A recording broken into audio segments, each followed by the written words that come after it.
Hello, happy Valentine's Day, and welcome to Law and Order SVU here on FANVERSATION. I am Yael Tygiel. That's Taylor Gates. Happy Valentine's Day, Taylor Gates. Happy Valentine's Day. I'm like trying to make that not. There you go. I usually do it at the end of the show if you stick around, but whatever, their hearts. I'm gonna do it at the beginning too now. I am honored to be here. I'm grateful that you're my Valentine today. Same. We are talking season 25, episode 4, Duty to Report. Before we jump into this episode, first of all, thanks for joining us on this special day. I know that usually we are on a different day. Thanks for being here.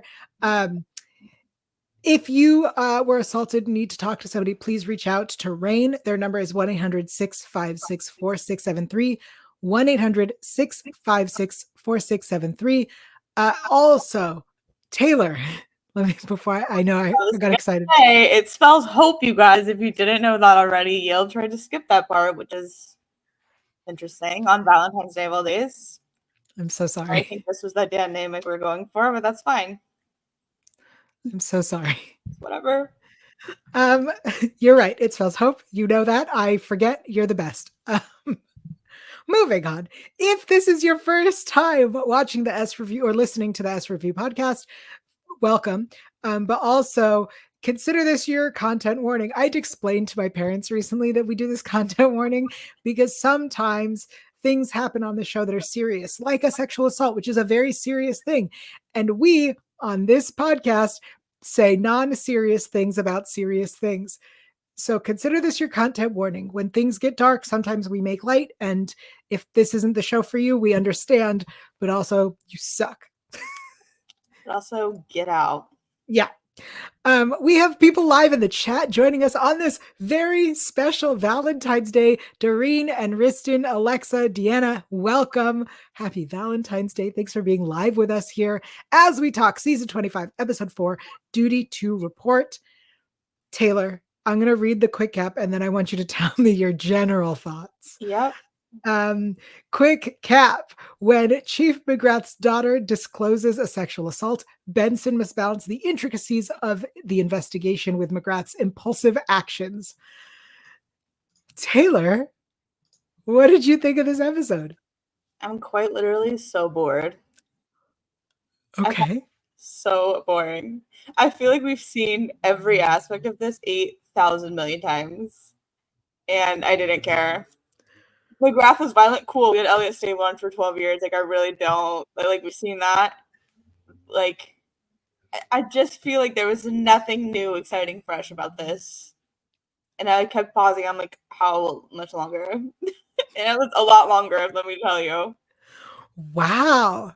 Yeah. I disagree. I really liked this episode upon second watching. Okay. I'll tell you that yes.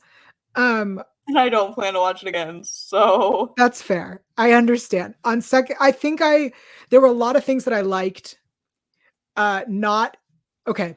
Here are the things that I liked, because it wasn't like I liked this in the story. What I liked was that Benson started this therapy thing that you were telling us about, and then we got to see it happen. So I liked that.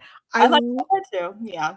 I loved that the therapist points out, like, this can't be your first time that this happened. And then Benson literally names previous characters from other episodes. We didn't just make stuff up. We literally went back into the archives and went, okay, let's find some names of kids that have disappeared. I agree. I have to say, these parts I liked. The personal storyline, which is, I'm sorry, when the personal storyline is my favorite part, like, you're in a world of trouble, because I don't like it when we get personal. But I actually do like this because it's for our main girl, Olivia. She's actually healing and doing things and looking inwards. And I agree that I like that we reference old people. I was like, I recognize those names. Good job. We're not just pulling shit out of a hat and yes. Well, so I agree with you. I liked those parts. So the other things that I like is that we finally, after all this time, have decided to deal with McGrath's bullshit, and it sounds like get rid of him. That's what I like so much, is that we were like, you know what? Fine. let's deal with this and let's finish it off. People in the chat are talking. I'm loving this. Doreen says, I love this episode. Great performances. That is true. Incredible performances. The daughter was especially good, I thought. She and Olivia had really good chemistry when they were talking. I was like, yes. This is really good. She actually reminded me a lot of Hayden Panettiere in her first appearance when she's the small child. Yeah. Not just the hair. But then also she reminded me of, another girl who had the same hair but was beaten.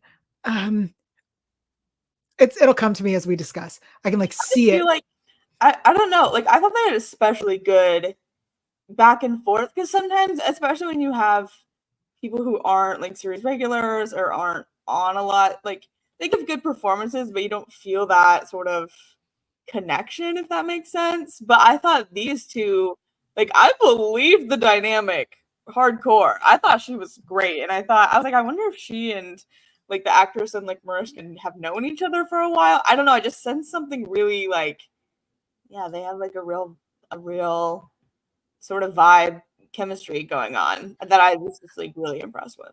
Yeah, well, let's jump to actor shoutouts now. Shay was played by Grace Culwell.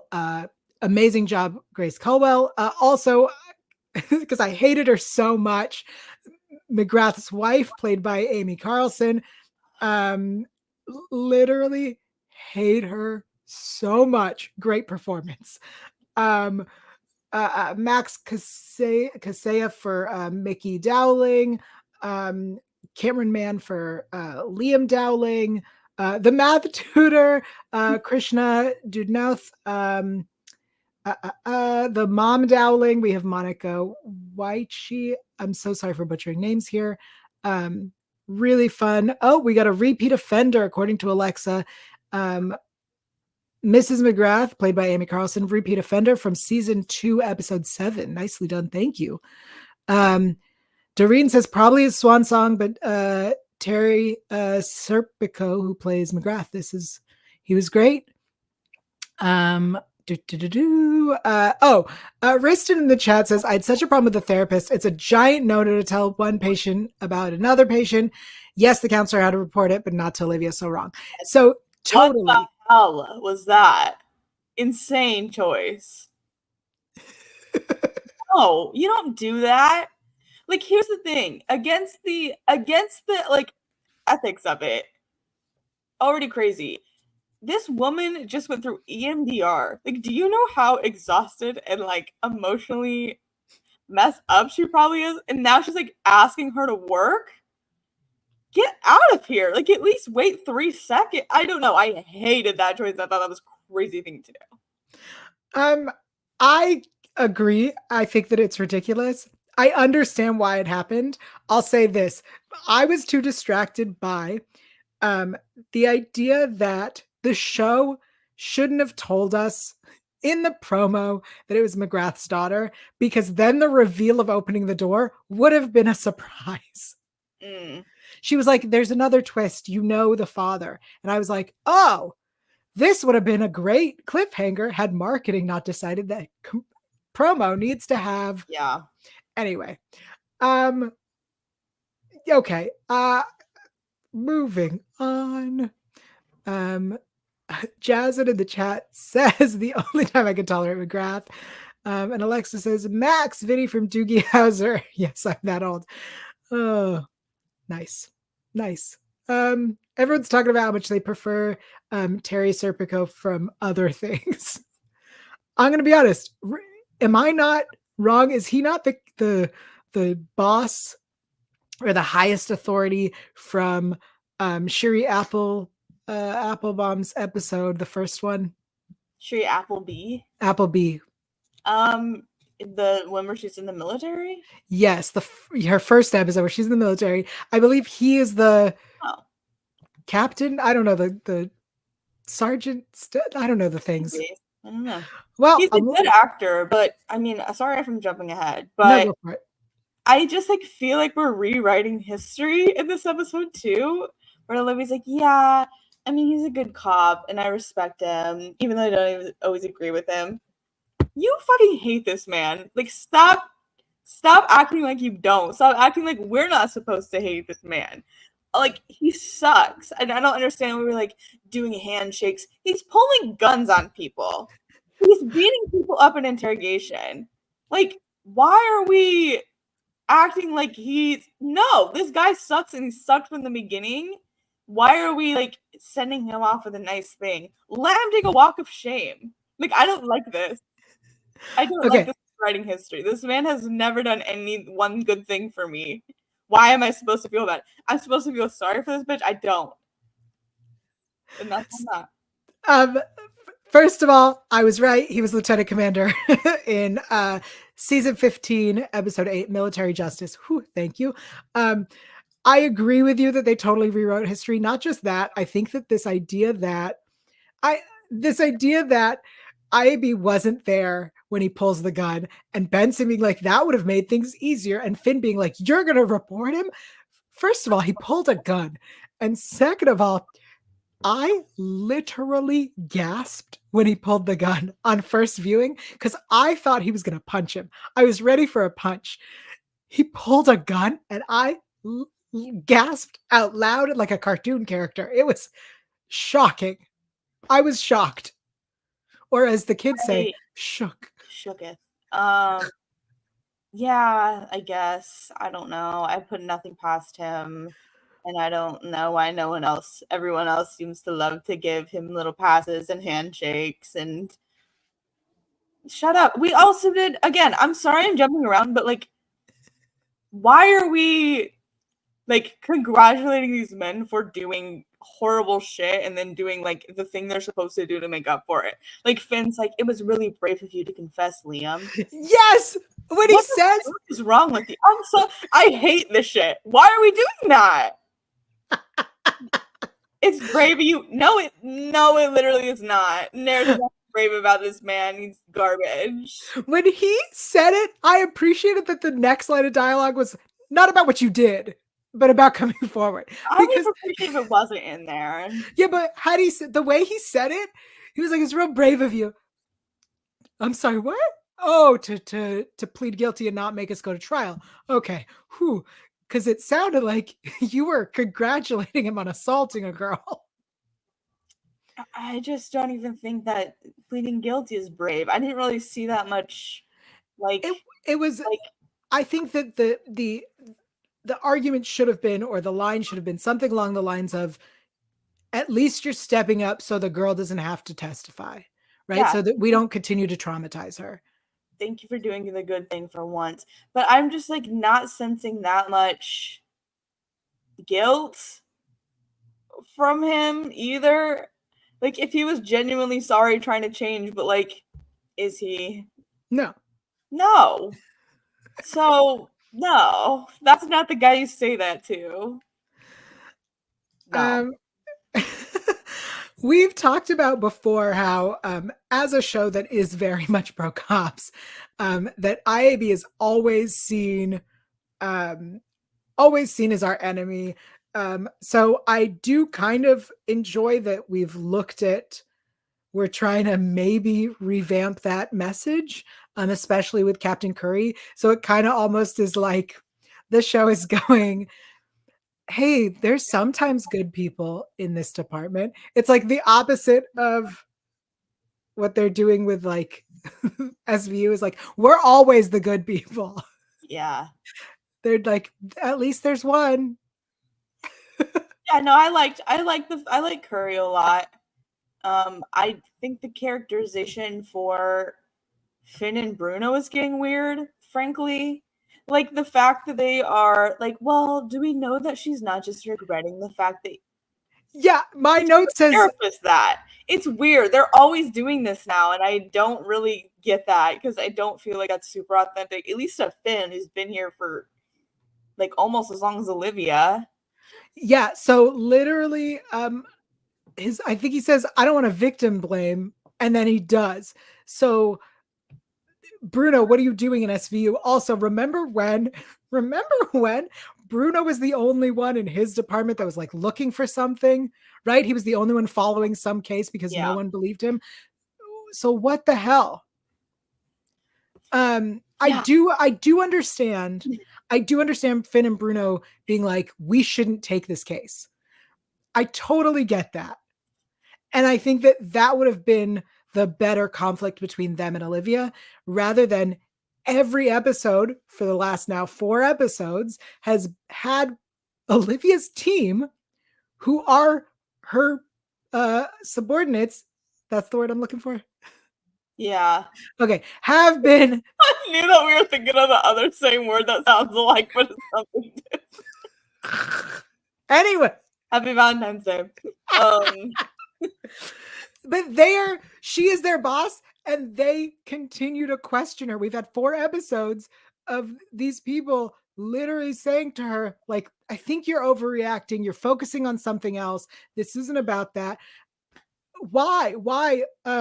Doreen in the chat says the squad doubting Benson is really killing me right now. Well, it's not even, apart from them not trusting Olivia, the logic of not believing this specific case makes no sense because she didn't even report it to the police. She talked to her therapist about it. And the point of therapy, I'm not saying people don't lie in therapy, but that's an insane lie to make up.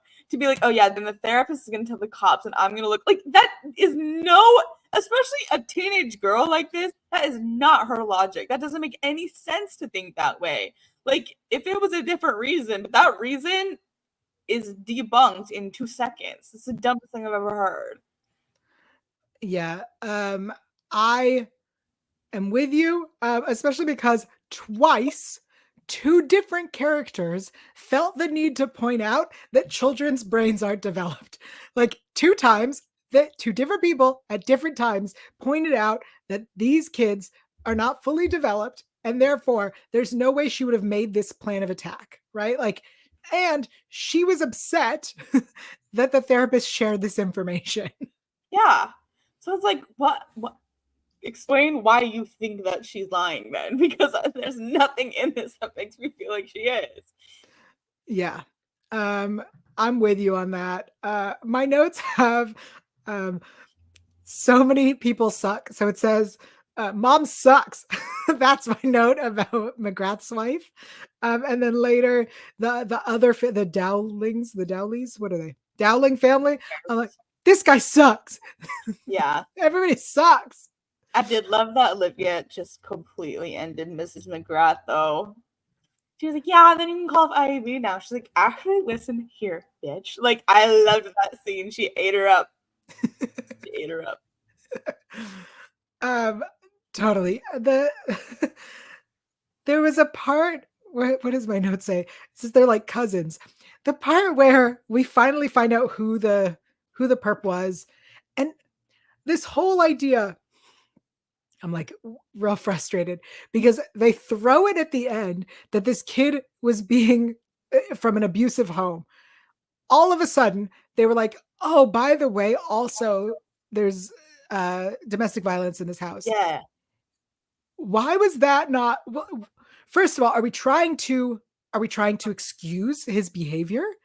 Is that what we're trying to do? Because that's bullshit. And second of all, why was this not brought up earlier if it's important to this episode? It was so weird and unnecessary. I was like, why did we need that ending? I don't know.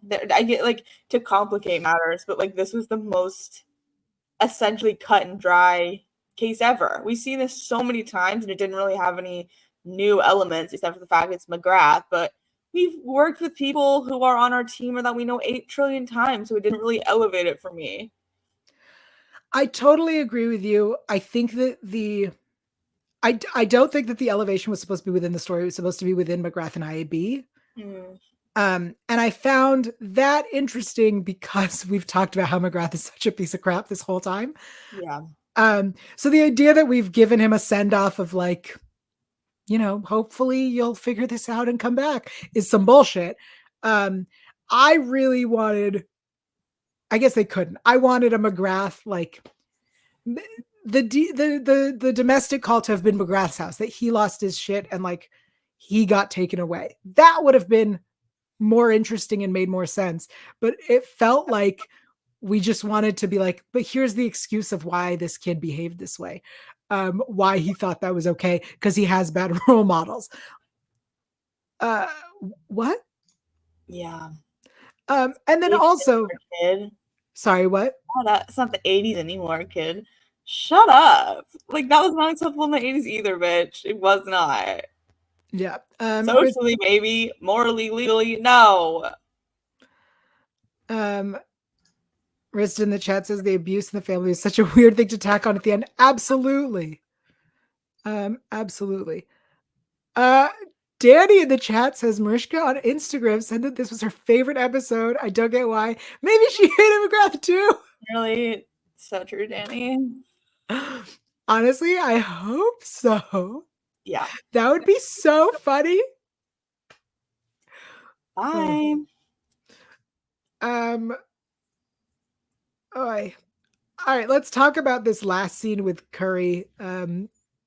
Essentially, she's like, I don't want the role, right? Like, she literally is like, I don't want this job. And then they're like, but what if you take it? And she's like, but what if I take it? Not to make everything gay. But I totally ship them. But hello. That scene was definitely the beginning of a ship. Ooh, should I say something controversial yet brave? Yes. More chemistry than I've ever seen with Creasy and Rollins. Sorry. Different dynamic, I guess. They're the more wholesome, picket fence. But this is what I want to see. This is what I'm interested in. If you have ego, I'll take this one. Or a purple. Like, I'm not mad. All right. While I do 100% definitely support thruples, Amy Donna Kelly is the actress who played our IAB captain, Renee Curry. It seems like she will be joining our team at least temporarily. I'm so here for it. Daryl in the chat says, I thought she was hitting on Liv. Same. Yes.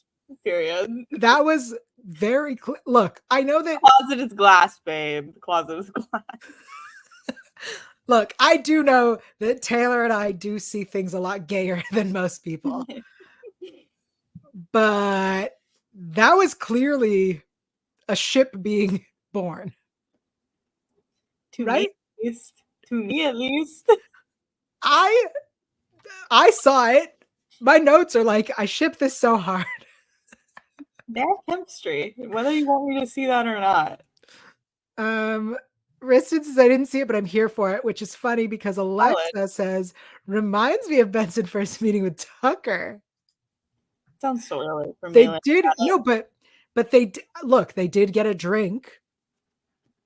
And thus a relationship blossom. Venn diagram. Alexa saw it.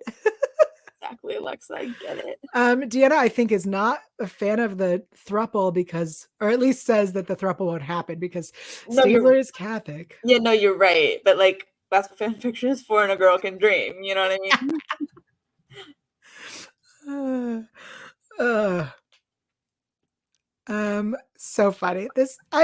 Listen, it's Valentine's Day, and I love that our chat is like, let's go gay. Yeah. It makes sense on this show. We're a pretty gay show. Doreen says, Stabler. And that's your opinion. With a vomity face. Listen, let's be very clear. I'm not pro Stabler, I'm pro Olivia and Stabler together because they have so much history. I just think that it's whatever. I've said all of it before. You know my reasons. You know who I am. Take me or leave me. You can't handle me at my EO. You don't deserve me at my Curry and Olivia. Okay. This Curry Olivia thing is gonna haunt me. I want it so bad now. Look, do I want it as much as Barba and Carisi? Maybe. That man's also married and Catholic. Which one? Carisi. Oh yeah. So I don't think we're gonna get our wishes. I still think Barisi could happen, and I think Rollins would support it. That's a throuple that I think could totally happen, actually. Yeah, but isn't Carisi super Catholic, is what I'm saying? Yeah, who cares? Well, the Catholic Church for one, but not in this house. All right. Let's let's take it to best lines. Yep. I have just one. Okay, I have a couple. So Yeah. Actually, I have two. So the one that I think this one's like a non-funny but a serious one is where is it? It's if you agreed to it and then changed your mind, that's okay. It's one of, I think, the most important lines that the show said, and I think that it needs to be highlighted because it's something that not we as SVU viewers, but the world forgets, is that you have a right to withdraw consent at any time. And so to hear Shay talk about how she wanted to make out and was down with making out and not going further, she has full right to do that. And even if they started, she had full right to say, I don't want to do this.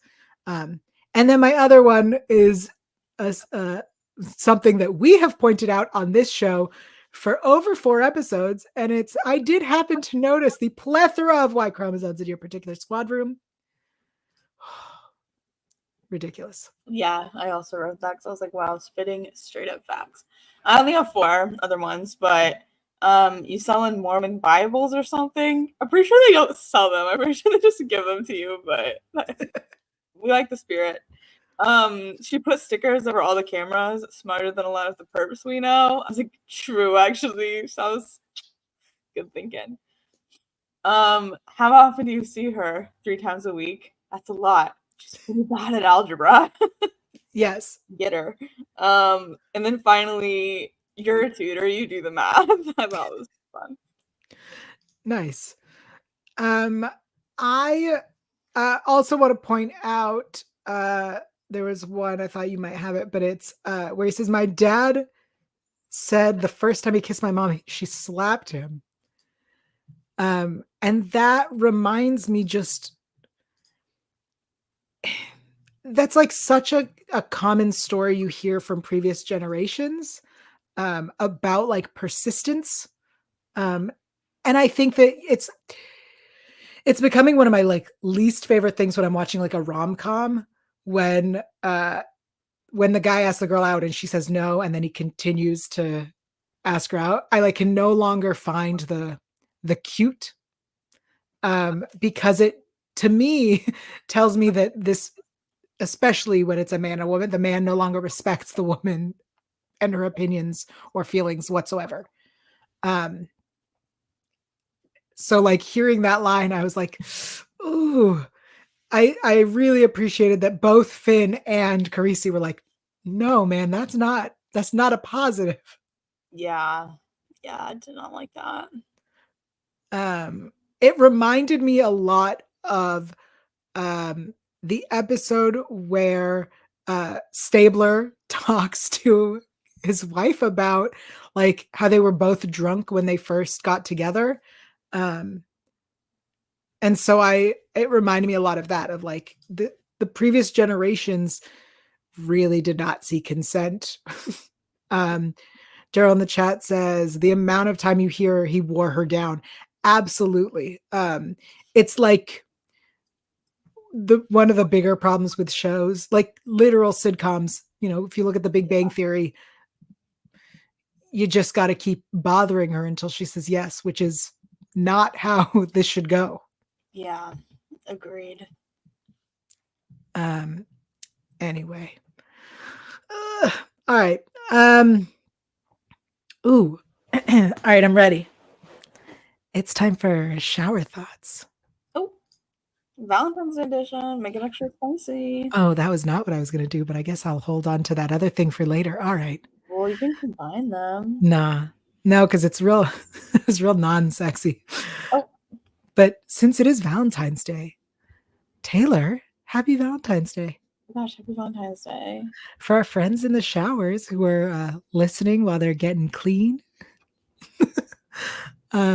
Taylor, why don't you tell me, what is your like dream Valentine's Day? Oh, wow.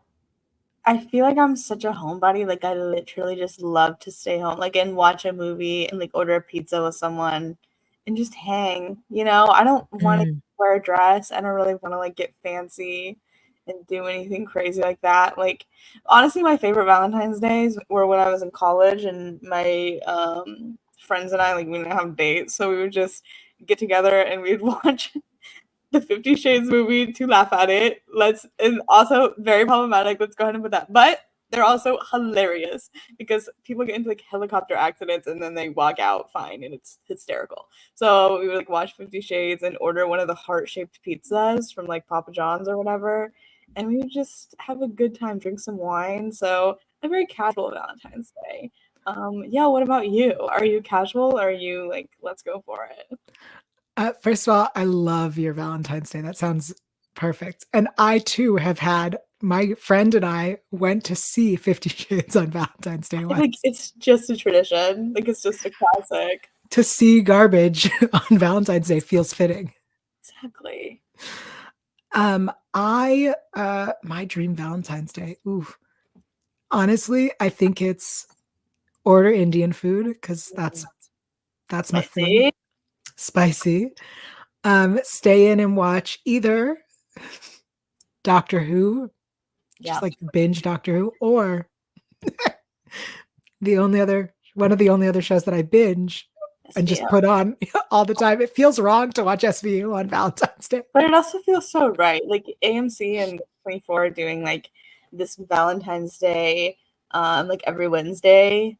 They'll have like an insane choice for like a romantic movie. Like I saw Pearl last week there, which is like a horror movie. I'm seeing The Lobster next week, one of Rachel Weisz and Yorgos Lanthimos' best. But like those are very not like straightforward rom-coms. Like they're fucked up. And so I love that. Like Valentine's Day, it's not just traditional flower. It's whatever you want to make it. Whatever you want to celebrate it. And if that's with SVU, that's with The Lobster, you should go for it and do it. I'll also say this. I posted back when I was on Twitter that I don't, because I don't eat chocolate and I don't really like flowers.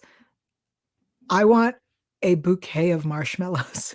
That is what I want for Valentine's Day. If they're all on sticks to make a bouquet, then you can. I don't like a marshmallow unless it's like it's toasted or burnt. You know? I love a raw marshmallow. Apparently, not you raw dogging. You know, sometimes you just want a raw dog, a marshmallow. Anyway, next segment. You wanted the shower thoughts to be spicy. Sexy for you guys. All right. Okay, so then that takes us to what did we learn? I have facts for you all. Okay. So because they decided at the end of this episode to throw in this idea of domestic violence that didn't tie into the rest of the episode, I will point out, and this is facts that you can look up and get more information, but according to reports, at least 40% of police officer families experience domestic violence.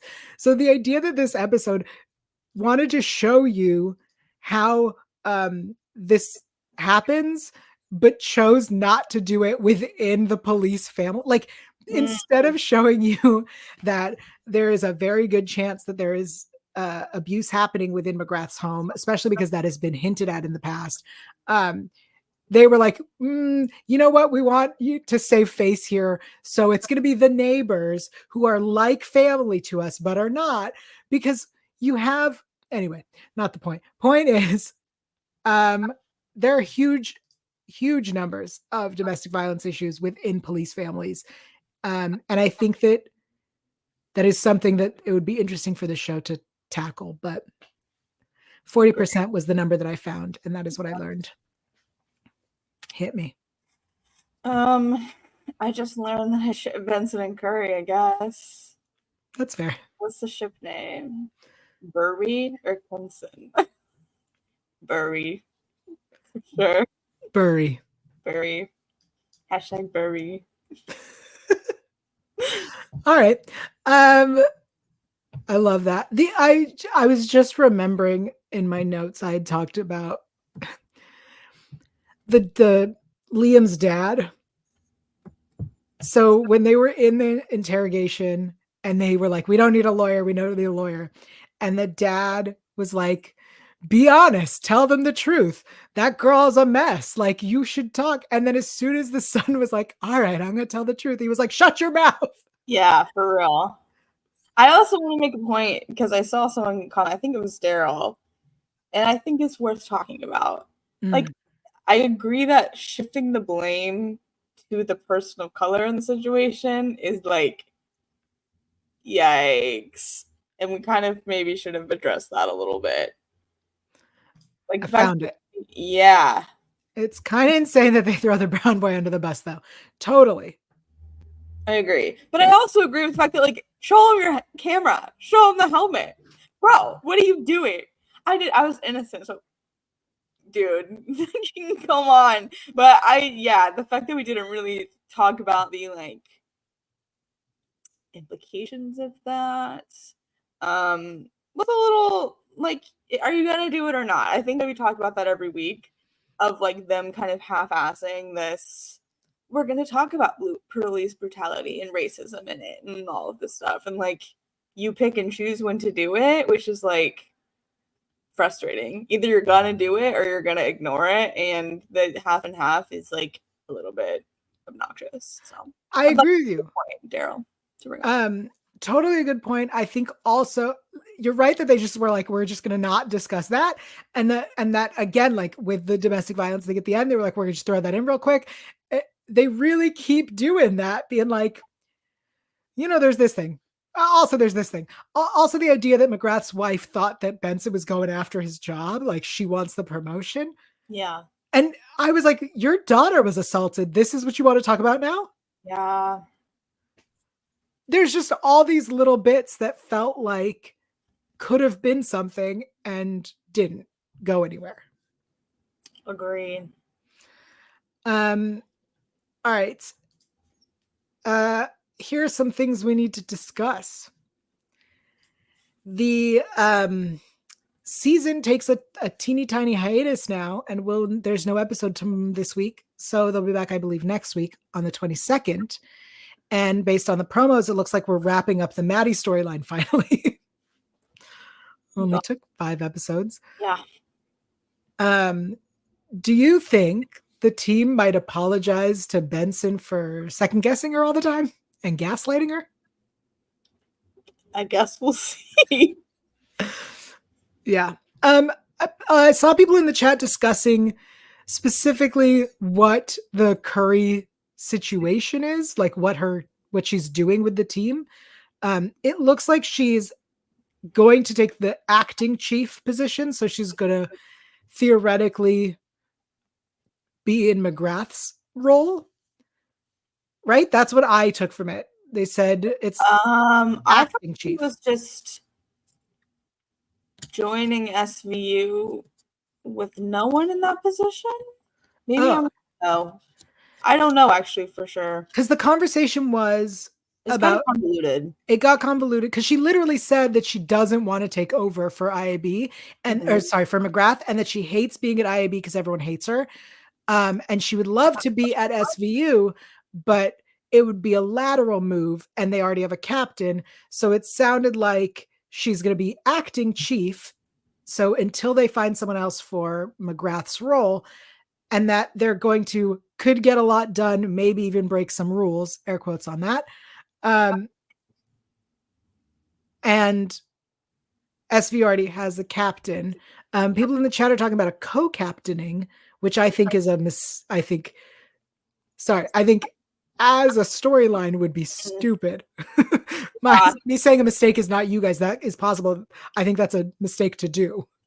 Yeah, I think I'm reading it like Daryl did, which is that, yeah, she's joining the squad, and since there's not going to be a lot of oversight in this sort of interim, they're going to be able to get more done since there's not going to be as much like blue tape or whatever. Oh. That's how I read it. I could be wrong, but that's what I got from it listening to the conversation.